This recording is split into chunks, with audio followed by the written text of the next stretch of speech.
Good morning friends, నేను మీ doctor Mohammed Khan. నేను south India associate అండి. ISO certifications verification and ISO certification యొక్క process చేసే వ్యక్తి. దాదాపుగా గత 12 సంవత్సరాల నుంచి నేను ఈ యొక్క వర్క్ చేస్తున్నాను. ఈరోజు నేను దాదాపుగా మామూలుగా నాకు ఆన్లైన్ ద్వారానే కాల్స్ వస్తున్నాయి, కానీ చాలా మందికి ఈ ఐఎస్ఓ సర్టిఫికేషన్స్ ఎవరెవరు తీసుకోవాలి దాని గురించి తెలియదు. కాబట్టి నేను ఈరోజు నుంచి ఒక్కొక్క సర్టిఫికేషన్ గురించి కొద్దిగా నాలెడ్జ్ ఇవ్వాలని, మీతో షేర్ చేసుకోవాలని ఈ వీడియో చేస్తున్నాను. ఈరోజు ఐఎస్ఓ 9001-2015 సర్టిఫికేషన్. ఈ సర్టిఫికేషన్ యొక్క బెనిఫిట్స్ ఏమి, ఇది ఎవరెవరు తీసుకోవచ్చు, ఇది తీసుకోవడం ద్వారా వాళ్ళకు ఎటువంటి బెనిఫిట్స్ వస్తాయి అనే దాని గురించి నేను ఈరోజు టోటల్గా డిస్కస్ చేస్తాను ఫ్రెండ్స్. అసలు ఈ ఐఎస్ఓ అంటే ఏంటి? International standard organization. ఒకప్పుడు ఐఎస్ఓ అనేది ఎవరికి తెలియదు ఫ్రెండ్స్. ఓన్లీ ఐఎస్ఐ అంటే ఇండియన్ స్టాండర్డ్ ఇండస్ట్రియల్ ఇన్స్టిట్యూషన్. అంటే ఇండియాలో స్టాండర్డ్ కంపెనీ అన్నట్టు ఒక ప్రూఫ్ కోసము, స్టాండర్డ్ కోసము సర్టిఫికేషన్ తీసుకుంటున్నారు ఐఎస్ఐ. అవి కొన్ని దాళ్ళకు మాత్రమే పరిమితం. ఐఎస్ఓ అనేది ఇంటర్నేషనల్ స్టాండర్డ్ ఆర్గనైజేషన్. ఇప్పుడుండే సిచ్యువేషన్స్లో, ఈ కాలంలో దాదాపుగా ఒక 1-2 ఇయర్స్ బ్యాక్ నుంచి ఈ ఐఎస్ఓ మీద మంచి అవగాహన ఉంది, మంచి నాలెడ్జ్ కూడా ప్రజల్లో వస్తూ ఉంది. ఈ ఐఎస్ఓ సర్టిఫికేషన్ తీసుకోవడం ద్వారా ఎన్ని రకాల బెనిఫిట్స్ ఉన్నాయంటే ఆ బెనిఫిట్స్ గురించి ఈరోజు డిస్కషన్ చేస్తాను. ఇంటర్నేషనల్ స్టాండర్డ్ ఆర్గనైజేషన్ అంటే మన ఇండియన్ కంపెనీ ఫారెన్ కంపెనీతో కలిపి ఈ ఐఎస్ఓ సర్టిఫికేషన్ అనేది ప్రాసెసింగ్ చేస్తారు ఫ్రెండ్స్. ఎందుకంటే ఫారెన్ కంపెనీ డైరెక్ట్గా మన ఇండియాలో వచ్చి బిజినెస్ చేయడానికి అథారిటీ లేదు. కాబట్టి ఇండియాలో ఏదో ఒక కంపెనీతో టైప్ అయ్యి వాళ్ళ ద్వారా ఇక్కడ మనకు పని జరిపిస్తుంది. కానీ సర్టిఫికేషన్ వచ్చేదంతా కూడా ఫారెన్ నుంచి వస్తుంది. ప్రాసెసింగ్ వచ్చేసి మేము జరిపిస్తాం. ఓకేనా ఫ్రెండ్స్? ఈ ఐఎస్ఓ 9001-2015 అనేది సర్టిఫికేషన్, అప్డేటెడ్ సర్టిఫికేషన్. అసలు ఈ ఐఎస్ఓ సర్టిఫికేట్ ఎవరు తీసుకోవచ్చు అంటే కనుక any type of organization government సంస్థలో రిజిస్టర్ అయ్యి సర్టిఫికేషన్, అంటే రిజిస్టర్ ఆర్సీ కానీ, టిన్ కానీ, తర్వాత జిఎస్టీ కానీ, తర్వాత లేబర్ సర్టిఫికేట్ కానీ, లైసెన్సులు కానీ, ఈ స్మాల్ స్కేల్ ఇండస్ట్రీస్ కానీ, బిగ్ స్కేల్ ఇండస్ట్రీస్ కానీ, ఏ రిజిస్ట్రేషన్ కంపల్సరీ ఏదో ఒక గవర్నమెంట్ సంస్థలో ఏదో ఒక సర్టిఫికేషన్ అనేది రిజిస్ట్రేషన్ అయి ఉండాలి. ఎటువంటి సంస్థలైనా సరే మా కంపెనీ యొక్క సర్వీసెస్ స్టాండర్డ్గా ఉన్నాయి అని చెప్పుకోవడానికి ఈ ఐఎస్ఓ 9001 అనేది ఎనీ టైప్ ఆఫ్ ఆర్గనైజేషన్ వాళ్ళు తీసుకోవచ్చు ఫ్రెండ్స్. ఇది ఈ కంపెనీ యొక్క స్టాండర్డ్ కోసము ఈ సర్టిఫికేషన్ తీసుకుంటారు. 9001 అనేది నాణ్యత, నిర్వహణ వ్యవస్థ యొక్క అవసరాలను నిర్దేశించే ప్రమాణము. అంటే మన కంపెనీలో ఉండేటువంటి సర్వీసెస్లు స్టాండర్డ్గా ఉన్నాయి, జెన్యూన్గా ఉన్నాయి అని చెప్పడానికి ఒక సర్టిఫికేషన్ అన్నమాట ఇది. యాక్చువల్గా ఈ సర్టిఫికేషన్ను లాస్ట్ 9001-2008 ఉండేది. ఇది వచ్చేసి నవంబర్ 14, 2008 నుంచి 2015 వరకు కూడా ఇదే 9001-2008 సర్టిఫికేషన్స్ ఉండేవి. మేము ఎన్నో చేసాం, 100 కొద్ది చేసాం. కానీ ఈ ఐఎస్ఓ 9001-2008 అనేది ఓల్డ్ వర్షన్ అయిపోయింది. ఇప్పుడు అప్డేటెడ్ వర్షన్ వచ్చింది. ఈ అప్డేటెడ్ వర్షన్ ఏదంటే 9001-2015. ఇది సెప్టెంబర్ 23, 2016లో వచ్చింది. దీనిలో టోటల్గా 10 కాజెస్ ఉంటాయి. 9001-2008లో 8 కాజెస్, అది ఓల్డ్ వర్షను. 9001-2015 అనేది ఇది టోటల్గా దీంట్లో 10 కాజెస్ ఉంటాయి. ఈ 10 కాజెస్తో ఈ యొక్క సర్టిఫికేషన్ యొక్క ప్రాసెస్ జరుగుతుంది. ఈ 10 కాజెస్ అనేది మస్టర్స్డ్గా ఉండాలి ఫ్రెండ్స్. ఇది ఆ 10 కాజెస్ ఏంటి అంటే కనుక ఇప్పుడు చూడండి. ఫస్ట్ వచ్చేసి scope, second normative and references, term and definitions, fourth context of the organization, fifth leadership, sixth planning, 7 support, 8th point operation, 9th performance of the evolution, 10th improvement. ఈ 10 రకాల కాజెస్తో ఈ యొక్క సర్టిఫికేషన్ అనేది ప్రాసెసింగ్ అనేది జరుగుతుంది.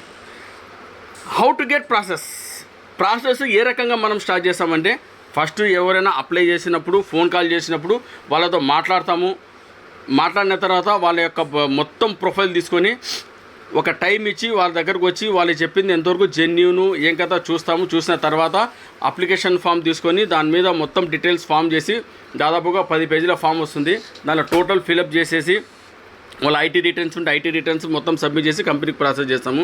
2 working డేస్లో వాళ్ళంతా verify చేసిన తర్వాత మనకు ఒక శాంపిల్ కాపీ వస్తుంది.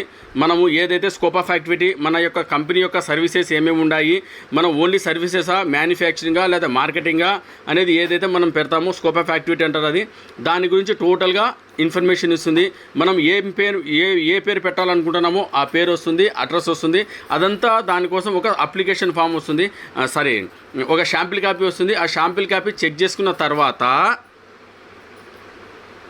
ఆన్లైన్లో ఎటువంటి రిమార్క్ ఏమీ లేవు అని ఓకే అని చెప్పిన తర్వాత అప్పుడు ఆన్లైన్లో వదిలేస్తారు. అప్పుడు వరల్డ్ వైడ్ మన యొక్క పేరు అనేది బయట కనిపిస్తుంది. ఓకేనా ఫ్రెండ్స్, ఇప్పుడు ఇది మామూలుగా ప్రాసెసింగ్. ఆ తర్వాత ఈ ISO 9001:2015 యొక్క ప్రిన్సిపల్స్ ఏమి, హౌ మెనీ ప్రిన్సిపల్స్ ఉన్నాయి అంటే దాదాపుగా 7 రకాల ప్రిన్సిపల్స్ ఉన్నాయి friends. There are 7 management principles upon which the family of standard is based as follows: customer focus, leadership, engagement of people, process approach, improvement, evidence based on the decision making, relationship management. ఈ యొక్క principal మీద ఈ యొక్క ISO certification అనేది వాళ్ళకి మనం approval చేయాలన్నా లేదా అనే దాని మీద దీని మీద డిపెండ్ అవుతుంది. ఓకే ఫ్రెండ్స్, ఫర్దర్ ఈ ISO సర్టిఫికేషన్స్లో ఇంకేమేమి ఉన్నాయి, 9001 కేటగిరీ, మిగతాది కాదు. 9001లో అంటే ఇప్పుడు 9001:2015 అదొక కేటగిరీ. తర్వాత 9001:2015 అంటే set of the requirement of the quality management system. అంటే మన సంస్థ క్వాలిటీ మేనేజ్మెంట్ సిస్టమ్, సర్వీస్ బాగుంది, ప్రోడక్ట్ బాగుండాయి, మార్కెటింగ్ బాగా చేస్తున్నాము, మన దగ్గర ఉండేటువంటి ఎంప్లాయీస్ పక్క స్టాండర్డ్ మంచి ఎడ్యుకేషన్ ఉన్నటువంటి సర్వీస్ ఇచ్చేటువంటి ఎంప్లాయీస్ ఉండారు అని క్వాలిటీ మేనేజ్మెంట్ సిస్టమ్ను గుర్తించేదే 9001:2015. అవి కాకుండా ఇంకొక 3 రకాలు ఉన్నాయి. ISO 9004:2009 focuses on the how to make a quality management system more efficient and effective. తర్వాత 9000:2015 cover basic concept and languages. అంటే ఫస్ట్ది 9001:2009 అనేది క్వాలిటీ మేనేజ్మెంట్ మరియు సమర్థవంతంగా ఎలా తయారు చేయాలనే దానిపై దృష్టి పెడతారు. అంటే ఏమన్నా వాళ్ళ ఓన్ మ్యానుఫ్యాక్చరింగ్ ఉన్నదనుకోండి, సమర్థవంతంగా అంటే మంచి జెన్యూన్గా క్వాలిటీగా తయారు చేయాలా అనేటువంటి సమర్థవంతంగా తయారు చేయాలా అనే దాని మీద దృష్టి పెడతారు. కాబట్టి వాళ్ళకి 9001:2009 అనేది 9004:2009 అనే సర్టిఫికేషన్ అలాంటి వాళ్ళు తీసుకుంటారు. అదేవిధంగా ISO 9000:2015 అంటే cover basic concept and languages. ఇది ప్రాథమిక అంశాలు మరియు భాషను కవర్ చేస్తుంది. 1911 ఇది set out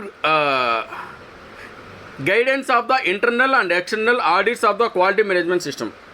quality management system యొక్క అంతర్గత మరియు బాహ్య ఆడిట్లపై మార్గదర్శకాన్ని నిర్దేశిస్తుంది. ఈ ISO 9 యొక్క ఫ్యామిలీ యొక్క మొత్తం సర్టిఫికేషన్ 4 రకాలు. దాంట్లో మనం ఎక్కువ 9001:2015 అనే దాని మీదనే మనం ఎక్కువగా ఫోకస్ చేస్తాం ఫ్రెండ్స్.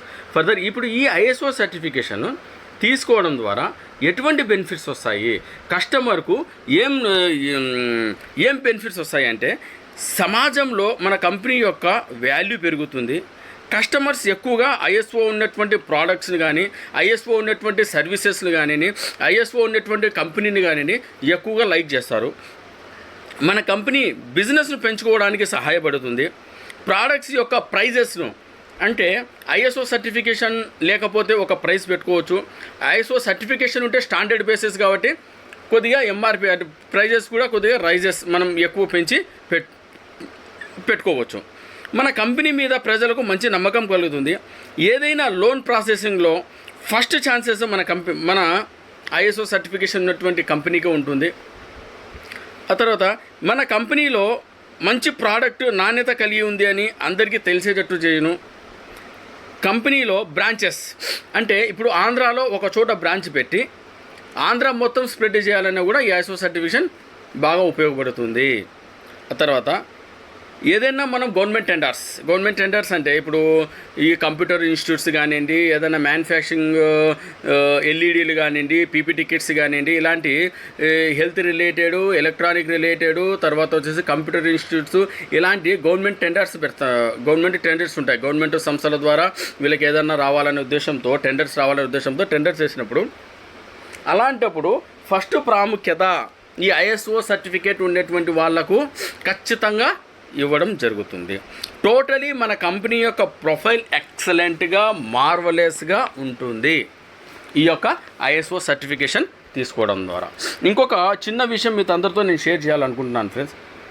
చాలామంది తెలిసిన వాళ్ళు మాత్రము మంచి జెన్యూన్ కంపెనీ యొక్క సర్టిఫికేషన్నే ఎక్కువ లైక్ చేస్తారు.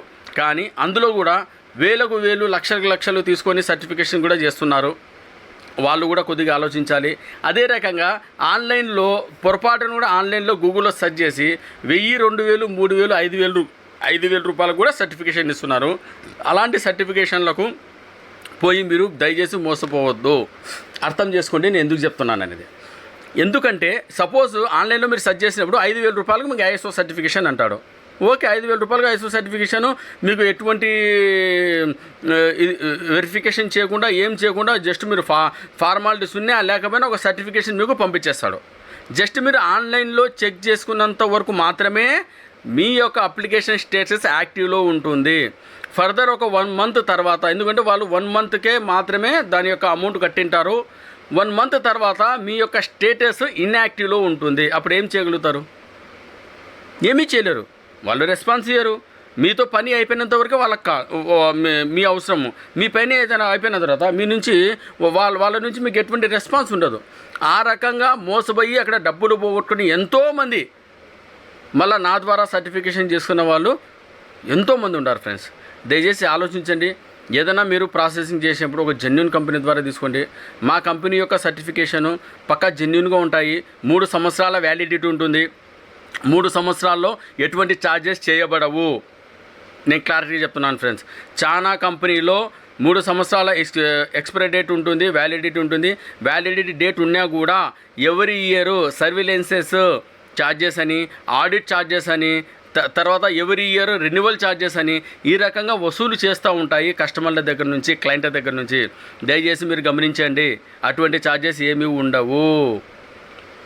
మా కంపెనీలో ఒక్కసారి మీరు ప్రాసెసింగ్ అమౌంట్ అది మీ యొక్క కంపెనీ యొక్క స్టాండర్డ్ను బట్టి ఎన్ని సంవత్సరాల నుంచి ఉంది, కంపెనీ యొక్క మ్యానుఫ్యాక్చరింగా, సర్వీసా అనే దాన్ని బట్టి ప్రాసెసింగ్ ఉంటుంది. ఆ ప్రాసెసింగ్ అమౌంట్ ఒకసారి మనం తీసుకున్న తర్వాత 3 సంవత్సరాలకు అదే అమౌంట్ ఉంటుంది. మళ్ళీ ఎటువంటి ఛార్జెస్ అనేది తీసుకోబడవు. మళ్ళీ 3 years తర్వాత మళ్ళీ సేమ్ రిపీట్ అవుతుంది.